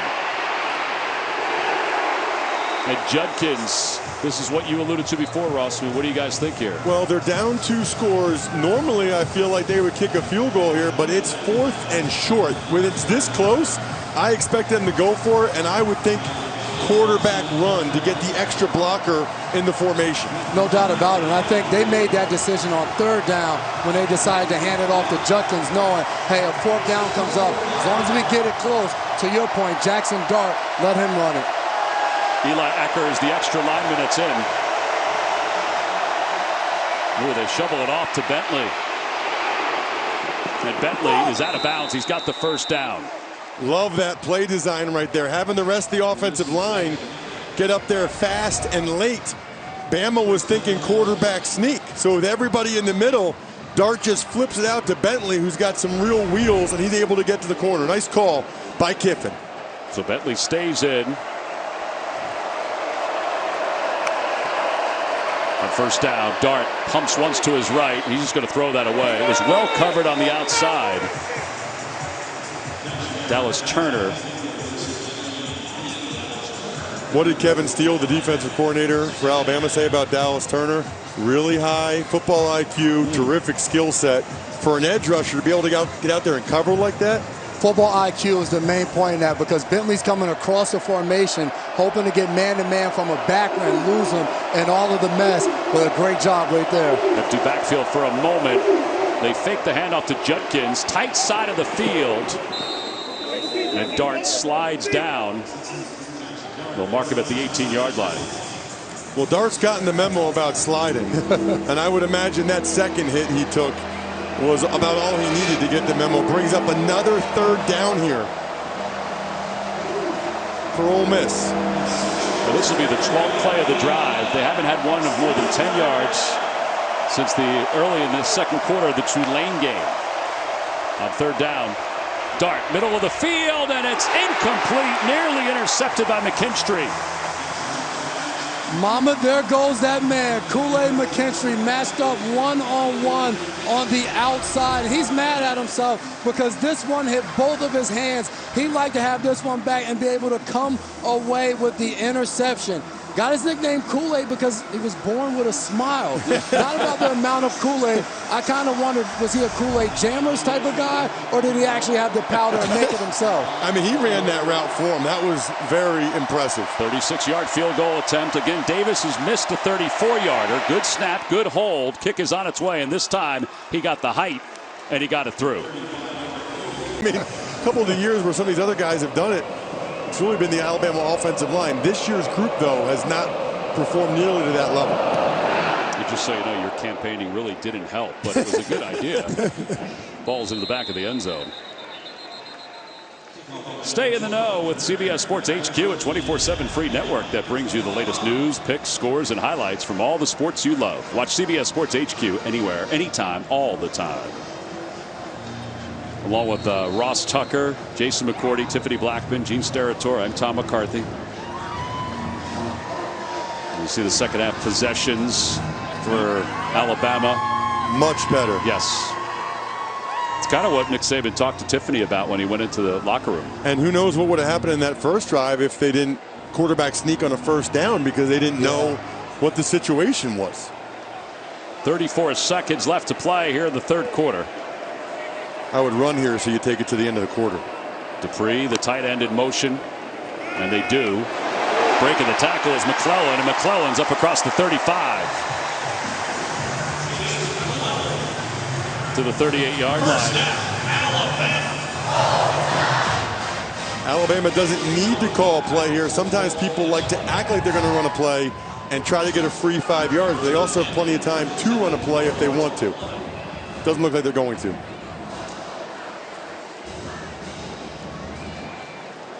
Milroe just saying hold it, and they do. To the end of the third quarter, it's out. Coach Kiffin, you told me this Alabama team would come alive in this half. How can you all limit some of their big plays? Well, we started the third quarter obviously really poorly. We were moving, we took our shot, and they picked it off, and they took their shot and hit the big play. So that's really the tale there. We battled back there and stole 3. So we got to stop them now. They're going to try to run the ball. Thanks, Coach. And Tiffany, you saw those last possessions for Ole Miss. They've gotten basically a field goal, but nothing else. Those last 6 possessions. On first down for the 38, they give it back to McClellan, who's been busy on this drive up to the 40 in this quarter. Or in the second half, excuse me. Hey, don't forget, later in the game, it's the play of the game, presented by Jersey Mike's Subs. Ole Miss just finished up a 14-play drive, so that was a really good response to Alabama. They've scored twice, a field goal and a touchdown in this half, but putting together a long drive like that, they can get off the field here, gives them a huge opportunity to take back momentum. They go back to McClellan, and McClellan running hard up the middle. He's got a first down to the 49. Saunders with the tackle. Gain of 9. Well, the big guys are getting it done now. Watch the center and the right guard. This double team up to the linebacker. They are starting to move these men up front. They slant, take them out, and then McLaughlin does a nice job getting up on the linebacker at the second level. If your defensive lineman slants, take them that way. You don't try to force them the other way. If they're going in that direction, just ride them that way. You saw McClellan's numbers. He stays in the ball game off the play fake to him. Milroe has time, middle of the field, pass is complete. It's Oots, the tight end.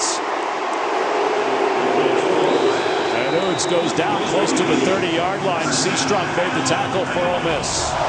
Milroe getting outside of the pocket. You're going to see Perkins for Ole Miss come across behind Oots and not thinking that he's going to be able to make the play. That's a guy who's usually rushing after the passer with his hand in the dirt, dropping in coverage right there, just misplaying the ball.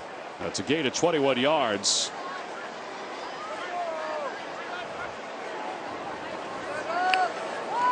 And they'll give it back to McClellan. McClellan gets to the edge. A burst inside the 25.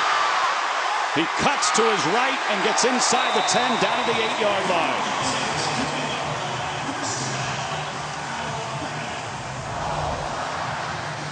Every guy man on man. Sistrunk, the linebacker, tried to run through. If you run through as a linebacker and you don't make the play in the backfield, then there's nobody there to come over the top. Really good man on man blocking by Alabama across the board. They're starting to wear down the Rebels. 84 yards last year against Ole Miss. He's got 73 here this afternoon. It's 1st and goal.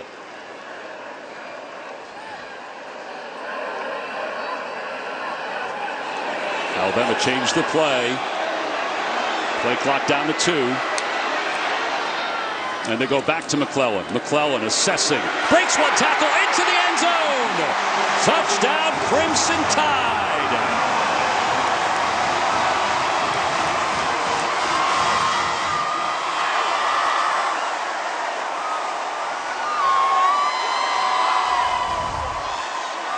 It's just a counter play.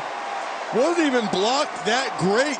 McClellan able to break a tackle in the backfield, but old school Alabama football. That's more like it for the Crimson Tide and the big guys up front. And they'll go for the extra point. Reichard from the middle of the field, and it's good. 24-10, Alabama's on top. Milroe, including the one to Oots, just enough in the passing game to keep him honest. Alabama will kick this one off. And Bentley will try to return it. Bentley brings it out. Ooh. And he loses the football. It's picked up by Ole Miss. Seastrunk was able to pick it up, thankfully, for the Rebels. Another big hit. Looks like it was Justin Jefferson, and really, he primarily just got the football. What a play by the backup linebacker, Justin Jefferson, to just rip that ball out, and that could have been real bad for the Rebels. 12:01 to play here in the fourth quarter. And Ole Miss down 14.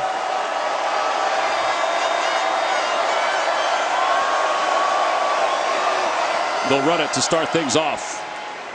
And it is Judkins, and Judkins breaks a tackle and keeps his feet moving for a first down, a gain of 11. Campbell made the tackle. It looked like Malachi Moore had him at one point. Watch the lower body power. Rips through Braswell. Then two other Alabama defenders kind of knock each other off. Moore kind of knocked Campbell off of Judkins. And Dart will keep it himself. There's nothing there. Read beautifully by Alabama. Turner had a piece of it. Damon Payne had a piece of it. They just closed up that little hole. It looked like confusion in the backfield right there. They didn't know whether he wanted to hand it off and just follow behind the back. You agree, guys, that they have to get some passes going here? Yeah, it comes down to Jackson Dart. They need to have him make plays on this drive to get him going. Trey Harris in the game. Harris on the near sideline. And they try to go to Judkins, who couldn't make the circus grab. It's third down. Another D tackle getting pressure for Alabama. Watch 96 Keenan, the nose tackle. He's not really known for his pressure, but he's able to avoid the center, and that's poor because the center and left guard are working together there. They all have their back gap. He essentially split a double team there, and it brings up third and long for the Rebels. Yeah, Rebels have to get to the 38-yard line.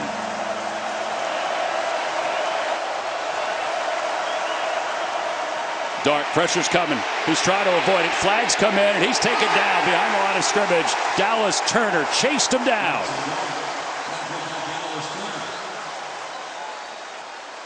Ole Miss held in the backfield, and Alabama still, I think, was able to get the first down.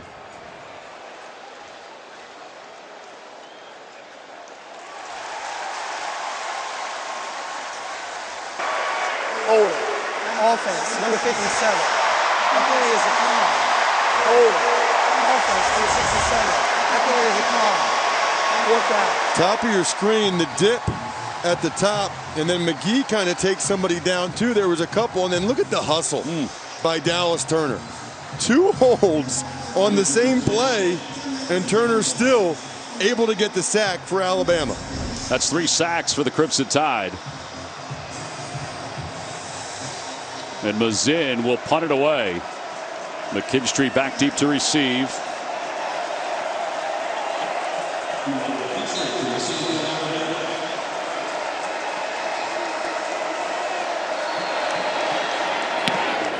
No real pressure at all. McKinstry to the far side of the field will let it bounce.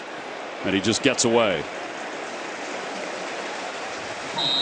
You know, you would expect Alabama to continue to run the ball. I will say this, though. The best play to pass it would be right here on first down with Ole Miss all geared up, expecting a run. On first down, McClellan is next to Milroe. He'll get it. He sheds a tackler at least the first time. A flag comes in as he tries to hurdle for an extra yard or two. Prince credited with the tackle, but will be holding against Alabama. Holding, offense, number 71. 10-yard penalty. First down. That's Dalcourt, who was the starting center a couple of years ago. And that changes the dynamic a little bit, right? Because you're trying to run as much clock as you can up 2 touchdowns. You want to keep that thing on the ground, keep it moving. I know there's still more than 10 minutes to play, but now they're going to have to get some chunk plays here somehow to get the first down. First down and 20 from the 19-yard line of Alabama. Alabama scored on the last 3 possessions, a field goal and 2 touchdowns. They give it to McClellan. McClellan's hit the backfield, and that slowed him up enough for Jeremiah Jean-Baptiste to make the tackle. Second and long here. I would expect them to maybe come with a screen or a draw, something easy to make sure you complete it. If it is a pass, you go to the screen, get it in your running back's hands, maybe in space to pick up and try to cut it down to get to a third and manageable. You know, we talk about yards per play for Ole Miss. We talked about that in the open, but how about what Alabama's done in the second half? Kind of giving them a taste of their own medicine. Well, we said at halftime we're about to see whether or not Bama can eliminate some of these mistakes and get back to looking like Alabama, and I would say so far so good. Yeah, defensively and offensively. Second down and 19. Trips to the near side. Dupree in motion. Milroe will keep it himself. He hurdles over a defender, stiff arms another, and then gets across the 25 with a dive. It's Prince who'll be credited with the tackle. I'm not sure what happened here. Left side of your screen, C.J. Dupree, the tight end, just let Tennyson come flying through. Tennyson almost made another play. Watch 13 guys. It looked like Dupree was trying to block him and just let him go. Well, it's a gain of 6 yards. Williams back in as McClellan checks out. McClellan's had a very good second half. Alabama only had 24 yards on the ground in the first half. They doubled that up and then some. On third down, Milroe underneath, and he has Williams, who's out of bounds close to the 30. So Saunders was there making sure that he covered him. Well shy of the first down. He was looking to Law going down the right sideline, trying to get the ball down the field with enough yards to pick up the first down. It wasn't there. Smart play just to check the ball down. Don't make a bad play worse and be able to punt and get rid of this. You'll see him looking deep down the field on the right side. Prince has him covered, and he comes right down to Williams for a short gain and forces the punt. With the way their defense is playing right now, a punt is not a bad thing. Watkins back deep to receive this punt. And he calls for the fair catch close to the 27-yard line. Out at Penn State, Brad and Gary will have that with Jenny. And that pass play is broken up. It was in the direction of Trey Harris, who's played limited snaps today. I think they're just happy having him on the field, but Arnold did a great job. They definitely are happy because he has 5 touchdowns already. But watch both of these guys. Some people, he grabs a little bit of that jersey. The reason it's not called, I believe, is because Harris is pushing and Arnold is pushing. When you see the hand fighting, you just let those guys play it out. Harris stays in the ball game. That's the offensive numbers we talked about for Ole Miss and what they have today. It's been a much quieter day. Bentley, not much is there. And he's out of bounds. It's a good job by the Alabama defense, and that's why those numbers are so low today. Very impressed by Alabama's defense. I mean, Ole Miss's offense the first 3 games looked unstoppable. Kevin Steele, the veteran defensive coordinator, a lot of talk this week about who the play caller is. Whoever the play caller is, they're doing a heck of a job so far today. They're down at 6. They go with a jet sweep. Wade, nothing there. Read beautifully. Blackshire was able to make that tackle. And they got a lot of guys that they roll in. Dart is staying out there right now. I mean, I don't think you call that play on third down unless you're going to go for it on fourth. That's a very conservative third down call. And Lane Kiffin rolling the dice a little bit here. They converted the only 4th down opportunity they had earlier. It's 4th down and 8. Dart looking to throw. Middle of the field. Pass is complete. He's got his man Watkins, and he's got a first down. Jalen Key made the tackle. I mean, desperation now. You're down 2 scores. Yeah, you're right. I mean, there's still 7 minutes and change, but I think that's the right decision by Lane. And now I know it's the right decision by Lane because they got it. Good job by Watkins, one-on-one right there in the slot, just winning his matchup. And that's a guy they look to go to, who they believe is on the brink of a breakout. Dart 17 of 29. They hand the ball off. The Judkins, not much is there. You surprised with a handoff there, guys? I was just about to say, Tom, I'm a little bit surprised that Ole Miss is running the ball as much as they are. And also, they're substituting. They're kind of moving slow here. You know, they're 5th in the country, getting the playoff every 22 seconds, but they're slow right now. They're not getting the plays off nearly as fast as they normally do. Well, that's what they'd like to get. Their average of 17 per game in the 4th quarter. It's 2nd most in FBS. I mean, this is taking a lot of time off the clock right now. And I think it's frustrating for a Temple offense when you're not able to get anything going to know what to call next. Dart, middle of the field. Pass is complete to Watkins again. He's inside Alabama territory. I said it earlier. Watkins is the go-to guy. Right now for this Ole Miss offense, you have to get something going. Back-to-back plays. We've seen Dart, when he's throwing the ball, look to go to his guy, Watkins. That's a career-high 9 receptions for Watkins. Dart wrapped up and taken down from behind. Braswell so athletic.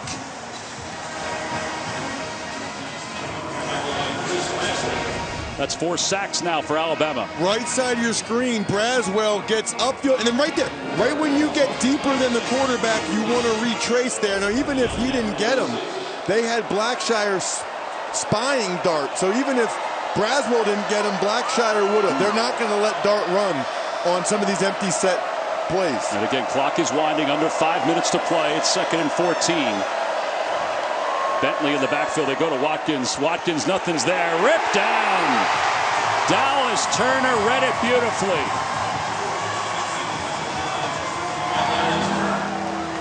I'm confused on some of these play calls by Ole Miss right now. I mean, Dallas Turner just flies upfield, beats the left guard. That's almost an impossible block for the left guard, and just eats up Jordan Watkins. I don't know about all these jet sweeps right now, Jay. Well, it's the same play they ran the last time on 3rd down. That time the Wade, this time Watkins. This play's not working right now. They need to be able to try to drive the ball down the field. Facing a 3rd down and 23. And again, a lot of time. Dart steps up, going long, middle of the field, broken up. Caleb Downs stepped in front of Watkins. It's 4th down for Ole Miss. Really good play by Caleb Downs. Almost could have stepped in front of it and intercepted it. I would have liked to see Jackson Dart maybe try to get half the yards back to now come back on 4th down, be able to have a better opportunity to pick it up. There are not many plays in the playbook that you have drawn up for 4th and 23 to pick up the 1st down. And this is the 10th play of the drive, but you're still not in Alabama territory. Curious to see if Bama just plays really soft zone or pressures Dart to try to make him get the ball out of his hands quickly and then makes the tackle. Looks like they're going to pressure on 4th down. Dart lofts one, pass is complete to Bentley, and Bentley's got the 1st down. Malachi Moore eventually took him out of bounds. That was a really good pass. Wow. Really good. Ole Miss does a really good job of executing. Bama shows pressure, but then those guys drop out. It's just a 3-man rush, and everybody else is spying. Gain of 25, and this play is blown dead. I think the ref said no play. The center judge was not in position for the substitution process. 1st down. I don't think Lane Kiffin's too happy about that. He wanted his offense to get up and go. Right. But in college football, I know, if you substitute, you got to give the other team a chance to substitute as well, which is why I'm a little bit surprised that Ole Miss is subbing as much as they are on this drive and taking up time off the clock. Because when they sub, Alabama's going to sub because that takes it even more time.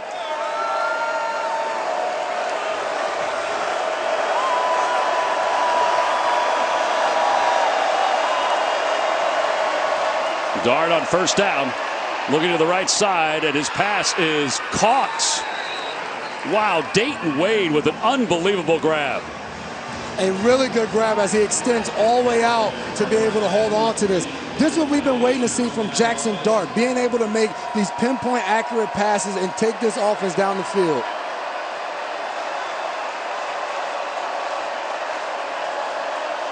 Center judge backs up. Harris top of the screen. They hand it off though. Wow. And then Judkins wrapped up by Tim Keenan. I guess they thought they could maybe pop a run up the middle there, but you're still down 2 scores and running the ball with less than 3 minutes left, and everything's still a little bit too slow for my liking if you're an Ole Miss fan. On 2nd down, Dart looks right. Pressure's coming, and he sacks Dallas Turner high in the air to take him down. The ball did come loose, but I think Dart was already down at that point. They came from both sides. Oh, it was out. Braswell and Turner. Ball came out. Looks like Pettis, or one of the Ole Miss Rebels offensive lineman, McGee, able to recover it. Alabama 6 tackles for loss this half. It's 3rd down, and Dart toward the end zone, overthrows a wide open Watkins, and you can see his frustration. He had him. He just misses him on the throw. You're seeing Watkins jump up and down at the end, just run straight down the seam, uncovered. A mistake by Bama. You'll see him on the right of your screen. Nobody has him. Downs is too far away. Dart wants that one back. He just throws it too high. Watkins can't believe it, and neither can I. That's a huge missed opportunity. They got 1 4th and long already. Can they get another? Got to get inside the 3-yard line for first down. Trips to the bottom. Here comes the pressure. Darts hit as he throws. Incomplete. Malachi Moore came blitzing in.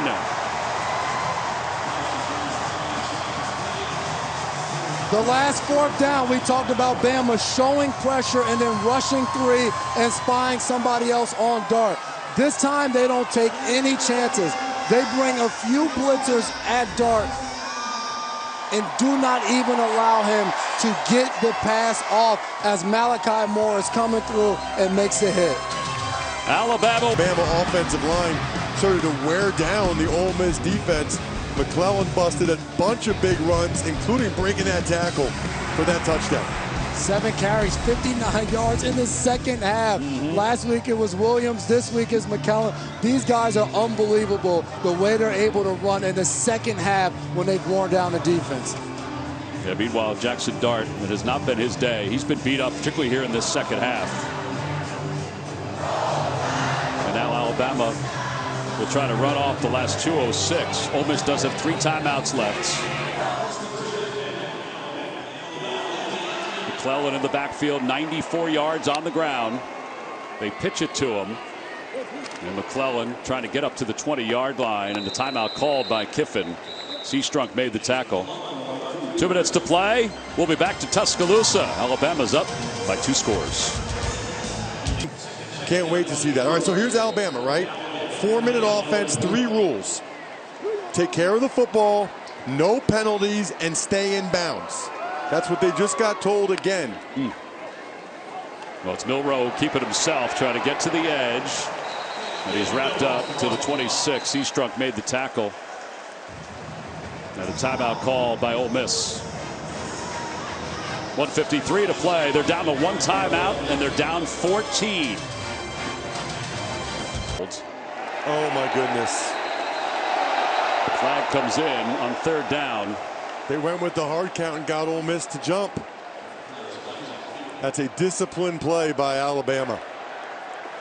Offside. Defense. Number 97. Moves it to the neutral zone, causing the offensive player to react. 5-yard penalty, and this results in a first down. Jamon Gordon moved. Bottom of your screen. Boy, he flinched and then he went.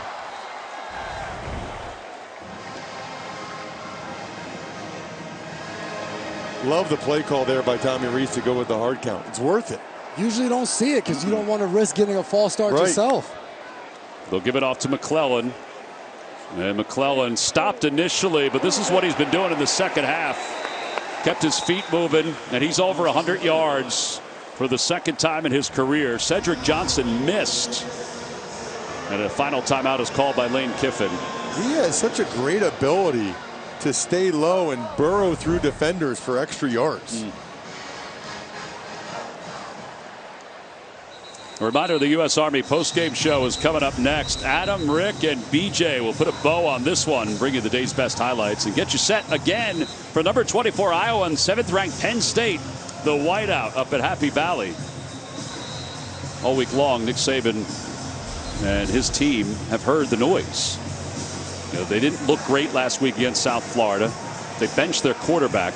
He certainly has stepped up here today, but the defense has stepped up also. And the first half was a lot of the same issues. Right. The second half has been much, much better.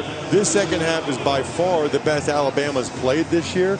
And if they keep playing this way moving forward, Jason, they can have a lot of success. Definitely. And Malachi Moore talked about the players-only meeting they had and how they just needed to come together. We've seen that in the second half. They give it off to McClellan again, and he gets to the 40, moves the pile close to the 41. Big East made the tackle for Ole Miss. You know, and again, that team meeting, they say, well, we have them all the time. It wasn't really that big of a deal, but it seemed like it was a big deal for the outsiders. Well, when you hear about a team meeting after they lose at home by double digits to Texas, and then they have a lackluster performance at USF, then everybody, oh, team meeting. But Malachi Moore told us he's the one that called it. Right. And that they've had a lot of them over the years. He learned from Mac Jones and Devontae Smith and some of those guys. to refocus before the conference slate. 3rd down and 1. And Milroe will keep it himself. They look to make sure that the chains can move. They do. And that's going to do it, basically. I mean, there's under a minute left to play. Nick Saban's got the headset off. They only have to snap it one more time. He's going to move to 29-3 against his former assistants, who he did say he is grateful for, all of them that he's had to face because of the job they did here at Alabama and the fact that they've moved on to other jobs. 42 seconds left to play.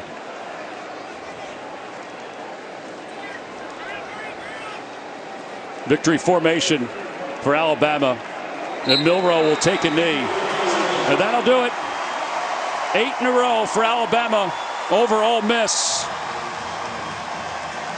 as they win it by a final score of 24-10 with a dominant second half defensively and offensively.